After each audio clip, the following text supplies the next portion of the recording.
Hello, beautiful people of the internet. How are you doing today? My name is Jackie and welcome back to my YouTube channel. This is going to be the start of another reading vlog.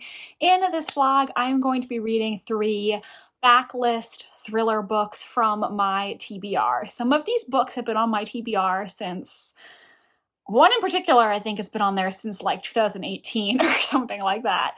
So finally gonna read these very popular thrillers and tell you what I think. Now, 2 of these books were on my monthly TBR, and then the third I just picked up at the library because I saw that they had it, and when I film reading vlogs, I like to read 3 books. You know, I think that's just a good number, it gives me enough content, and yeah.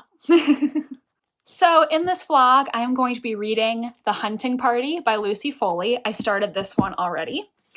The House Across the Lake by Riley Sager, and The Last Mrs. Parrish by Liv Constantine. This one has been on my TBR for what feels like an eternity, and now a sequel is coming out, so we'll see if I like it and if I have any interest in a sequel. The House Across the Lake, as I said on my TBR, I've been having FOMO for this one. I know it was a controversial book, but I want to know what about this book upset people so much? And maybe I'll hate it too, but at least then I'll be able to have an opinion in the discussion.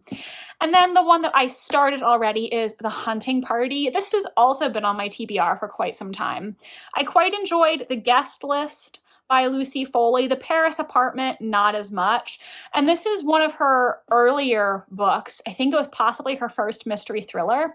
And what I've heard from people is that this book is very similar to The Guest List, but The Guest List is better. So this is the book that I will be reviewing first in this vlog. This book follows a group of old friends who are all getting together for the New Year's holiday at a remote lodge in the Scottish Highlands. While they are all there together, one of them will turn up dead, and another member of the group is the murderer. I've started reading this book and read about 35%. So we're getting the perspectives of different characters at this retreat, as well as Heather and Doug, who both work at the place where they are staying. So far, I am enjoying the writing. We do not know who it was that was found dead, just that 3 days from now, a body's going to be discovered, and we see Heather and Doug talking about that. It's snowing very heavily, so emergency services can't get to them.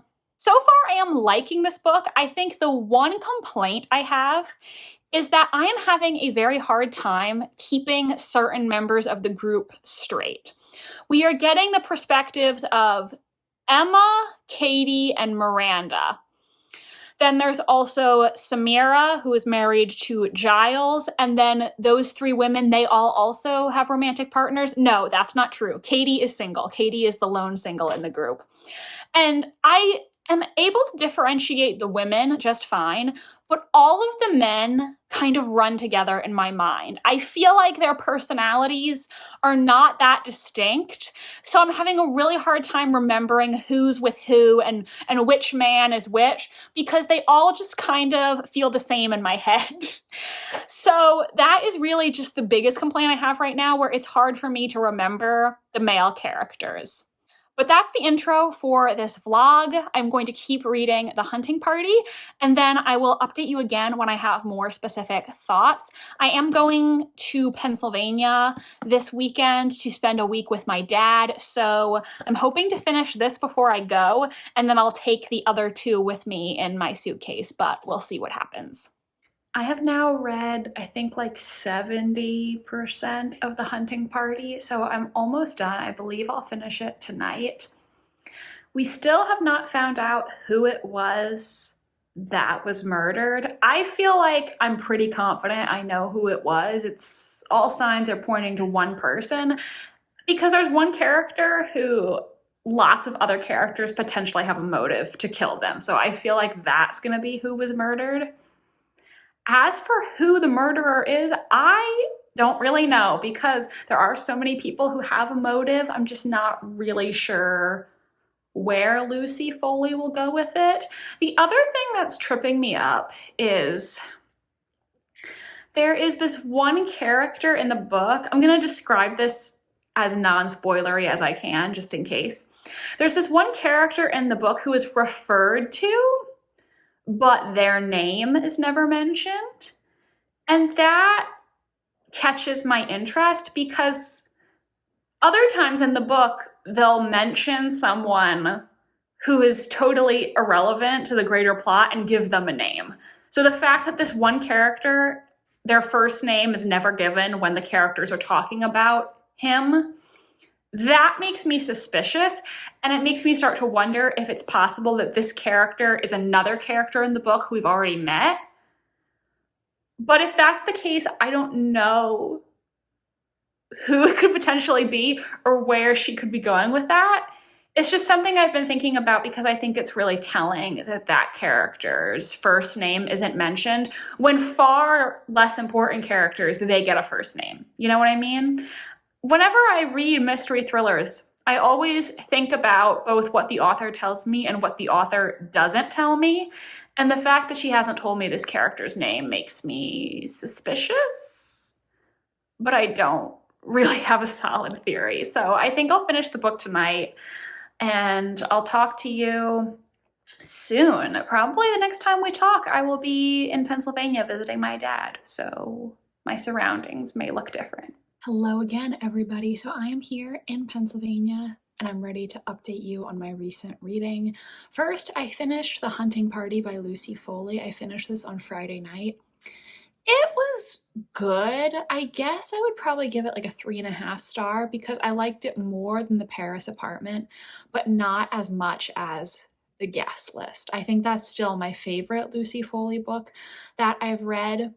First of all, I don't know if calling this The Hunting Party is the most accurate title because they do go hunting, but when I think of a hunting party, I think of like a bunch of aristocratic people going to an English country estate to go shooting with their, pack of hunting dogs. And that's not really what this is. It's a bunch of friends gathering together in the Highlands for a New Year's party. And like one day they just happen to go hunting. I did think the ending made sense and there were clues for the ending, some of which I didn't pick up on. The one portion of the book that I was alluding to, where there's this one character who goes unnamed, that part of the book is somewhat resolved, but I don't know why she didn't mention the name other than just to mislead me because we never even found out what his name was and it didn't mean anything. I don't know. So like that part did go somewhere, but I don't know why his name was kept secret. That didn't mean anything. I did think this book was interesting. It was well written. I read it fairly quickly.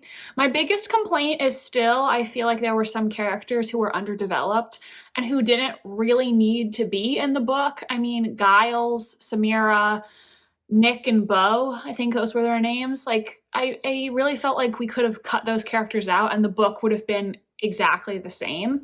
So that was really just my biggest complaint, is I felt like there were some characters who were more fleshed out than others, and some just didn't really add anything to the story. So those are my thoughts on The Hunting Party. I'm very happy that I finally read that book, and now on the plane I started reading The House Across the Lake by Riley Sager. I have to say I'm really enjoying this so far. We'll see how the book goes, because obviously how it's resolved is going to affect my overall rating.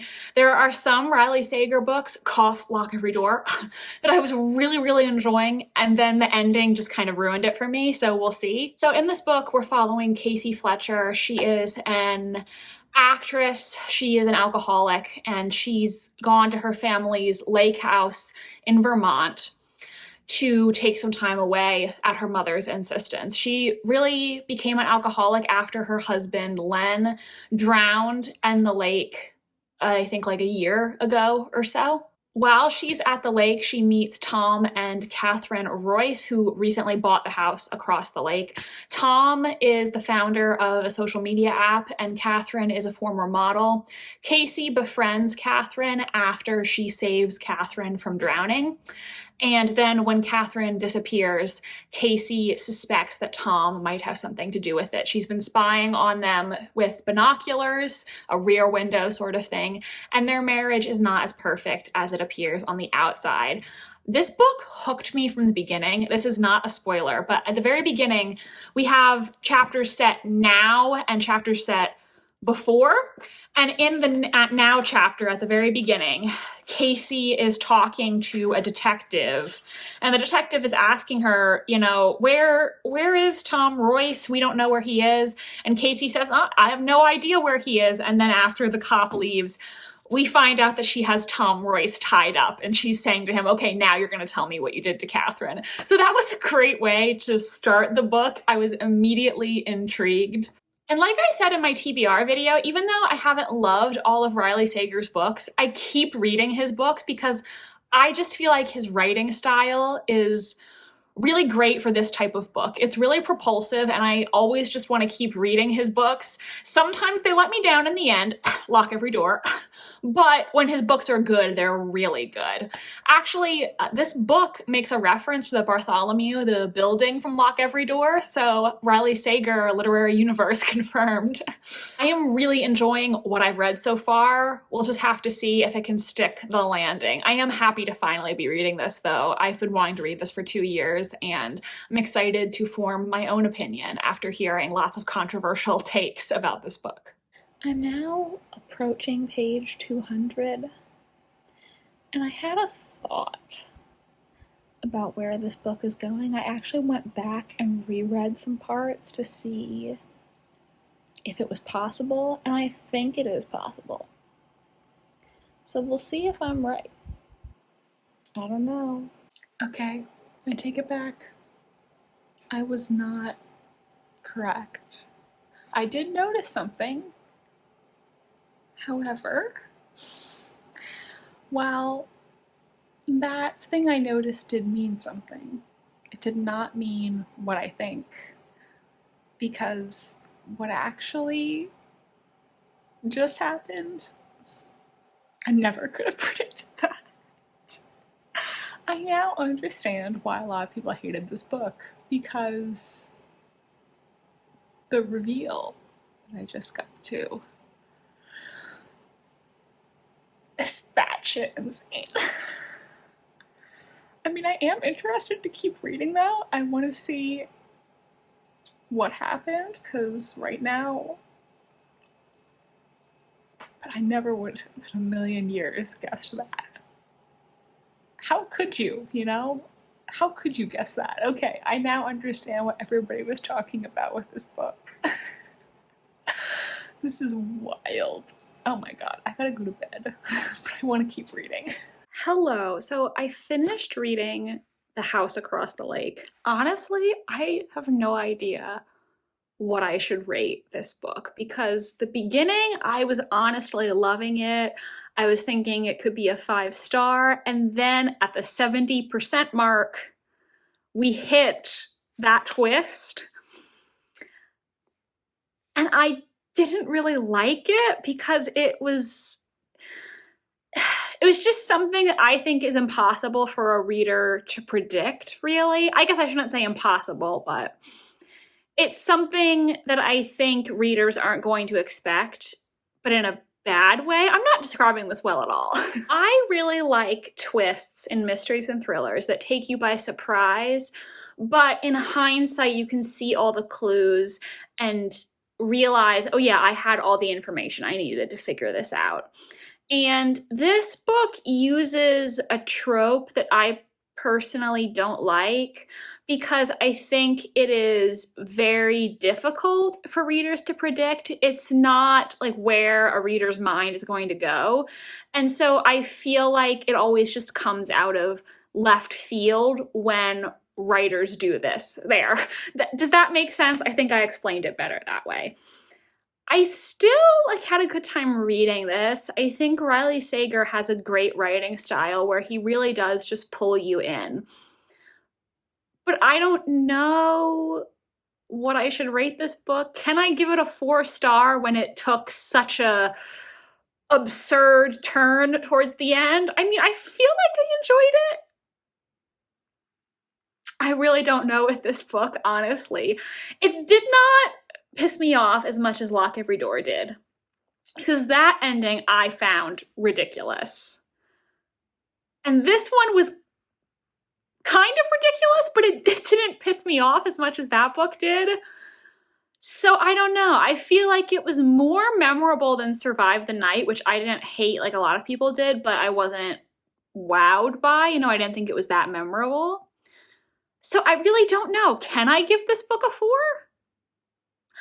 I really don't know. I will have to think about this for a while because I have no idea how to encapsulate my feelings about this book in a rating. But that's that. I'm glad that I finally read it, and I now understand the discourse. Some work for non-Troutman Pepper clients. Would be 74. Hello. So, good news is I went to play trivia last night with my dad and 2 of his friends, and we won a gift card, so that was exciting. I actually knew the answer to 2 sports questions. Who even am I? Less positive, I started reading The Last Mrs. Parrish by Liv Constantine, and so far, I'm very bored by it. So the basic premise of this book is that we're following the perspective of Amber, who is a woman who grew up in poverty, and now she's come to this wealthy Connecticut community, and she is trying to integrate herself with Daphne Parrish and her husband Jackson. The Parrishes are a very wealthy couple with 2 kids, and it's very clear that Amber is resentful. Like, she doesn't think it's fair that women like Daphne have these seemingly perfect lives when she herself doesn't get to have wealth, and so she's clearly up to some scheme. I read the first 100 pages and I don't really feel like anything interesting has happened. It's just all about Amber integrating herself with the Parrishes, but that's it. We don't know exactly why she's doing this. Like, there's some hints about somebody from her past, but it just felt really slow to me. And the Dust Jacket blurb mentions that she accompanies Daphne, Jackson, and the girls on a trip to Europe. In 100 pages, we haven't even gotten to that yet, that part of the plot blurb. So I'm just bored. Like, this is supposed to be a thriller, but I don't find it thrilling. I think it's very slow. To be completely honest with you, I probably would DNF this if it were not for the fact that it's the only other physical book I have with me. So, like, I kind of want to just read it since I'm filming this vlog and it'll give me something to do on the airplane on Saturday. But so far, I don't like it. Sorry, I feel bad, but yeah, this book is just not doing it for me. I don't know. I kind of want to DNF it, but I'm also like, I don't have another physical book to read. I mean, I guess I could get something on my Libby app, but part of me is just like, let's just power through and read it and see what happens. I don't know. We'll see. Okay, I already wasn't liking this book, but now having the villainous character advocate for abortion, having the heroic character be pro-life, oh my god, my eyes are rolling back into my skull. Oh, I think I know what the author's agenda is here. Hello, so as you can see, I am now back home, and since I need to post this vlog tomorrow, I'm going to tell you what I thought of The Last Mrs. Parrish by Liv Constantine. I am giving this 1 star. I hated this. I don't know what people saw in it and why it's so popular, because this book somehow managed to be both boring, disturbing, and also offensive at the same time. Truly impressive. First of all, maybe there's something I'm not getting, but I think the premise of this book I kind of have an issue with, because Amber wants to be rich. So she decides that she is going to break up Jackson and Daphne Parrish's marriage so that she can marry Jackson and have the perfect life. Why did she choose Jackson and Daphne, who are already married with 2 children, when she could have just targeted a rich man who wasn't already married? Wouldn't that have been easier? You know, like, she kind of added an extra step to her evil plan that didn't need to be there. And there's literally a plot line in this book where she's dating this wealthy, like, totally dumb as dirt, gullible guy who's single. If I were her, I would marry that guy. Because he's available, he's got money, and he's easy to manipulate. Like, I don't understand. Why did she pick a man who's already has a wife and 2 children to go after? I don't get that. Secondly, as I alluded to in the last clip, these authors, because Liv Constantine is actually 2 people, I think that their beliefs and mine seem to greatly differ because they have the villainous character be pro-abortion while his saintly wife is pro-life. And he is depicted as being an atheist while she believes in God. And that to me is a choice. Making your villain be pro-abortion and an atheist implies that you think there is something wrong with being pro-abortion and atheist. I am both of those things. And listen, I don't care if people want to make certain choices for their own body. I don't care if they believe in God. But that juxtaposition really rubbed me the wrong way because it makes me believe that the author has issues with being pro-choice and being an atheist. And that just does not fly with me. Like, God, that was a choice they made. That was a choice, and I did not like it. The other thing about this book that I found very offensive, it's impossible for me to discuss it without going into spoilers, so I will put spoilers on the screen. Before I do that, I do want to say massive trigger warning for this book for domestic abuse. There are a lot of really disturbing situations to read about. But so this is, spoiler, what really offended me about this book is, listen, Amber is not a good person. I don't think she has a single redeeming quality. She's a very one-dimensional, hateable character. However, while she does end up being married to Jackson, we find out that Jackson is a sociopathic, abusive, controlling person who for many years tormented Daphne, made her go through these truly horrible, disgusting things, and now Amber is going to face the same thing. There's so much disturbing content with abuse, emotional abuse, and also like sexual situations that do not read as consensual. And the book outright tells us that Amber is getting what she deserves. And I take a massive issue with that because, yes, Amber is a bad person. She deserves to be in jail. But she does not deserve to be raped and abused by her husband. There is not a single person in the world who deserves that kind of treatment. And it really deeply offended me that the authors want me to view this as a victorious moment, because it's not. It's really horrid. And I just was baffled by that. I really don't understand how anyone could read that and think that that's okay, because Amber is a terrible person, but she doesn't deserve that. She deserves punishment, but she does not deserve to be raped and abused. I'm just really horrified that they wrote that. On top of that, I just thought this book was dull, and I wasn't surprised by anything that happened. The authors seem to be obsessed with oral sex. I think there were at least like half a dozen references to oral sex. Gross. 1 star. I hated this book. I would not recommend it to anyone. It's been a while since I had a 1 star, though. You know, it's good to read a book you hate every once in a while, I guess. Just, you know, the good thing about 1 star books is at least they made you feel something, right? Even if what you felt was rage, you felt an emotion. So that is it for this Backlist thriller reading vlog. Honestly, I think The House Across the Lake is the book that I enjoyed the most. I just told my mom I'm gonna make her read it because I want to see what she thinks about it. Honestly, I still have no idea what to rate that book, but I think it was my favorite out of everything in this vlog. That is it for me today, you guys. If you liked this video, please give it a big thumbs up. It really does help my channel. And subscribe to my channel if you want to see more from me. I post new videos every Wednesday and Sunday. My social media links are down below if you want to follow me on Tumblr, Instagram, or be my friend on Goodreads. Thank you so much for watching, and I hope you have a spectacular rest of your day. Bye, and I'll see you next time.